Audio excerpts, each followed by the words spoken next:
IELTS এর writing task 1 এবং writing task 2 তে আপনি যদি অ্যাসেসমেন্টের কপি দেখেন, নিচের দিকে দেখবেন একটা বক্সে লেখা থাকে পেনাল্টি।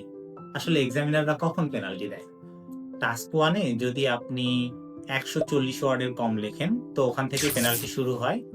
140 ওয়ার্ডের কম লিখলে পেনাল্টি 1, 120 ওয়ার্ডের কম লিখলে পেনাল্টি 2, 80 ওয়ার্ডের কম লিখলে পেনাল্টি 3।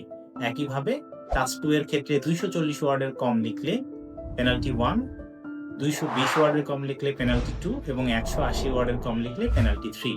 ব্যাপারটা কিরকম? আপনার যে পেনাল্টি হবে, ধরেন আপনার কোনো একটা রাইটিং এ টাস্ক 2 তে পেনাল্টি 1 হয়েছে। তো পেনাল্টি 1 যদি হয়, ধরেন টাস্ক রেসপন্সে আপনি 7 লিখেছেন, পেনাল্টি 1 হলে টাস্ক রেসপন্স স্কোর থেকে পেনাল্টি 1 মাইনাস করা হবে এবং ফাইনালি যেটা থাকলো তখন আপনার টাস্ক রেসপন্স স্কোর হয়ে যাচ্ছে ব্যান্ড 6। পেনাল্টি বেশি হলে ওইভাবে ডিডাক্ট করা হবে। এটাই হচ্ছে পেনাল্টির সিক্রেট।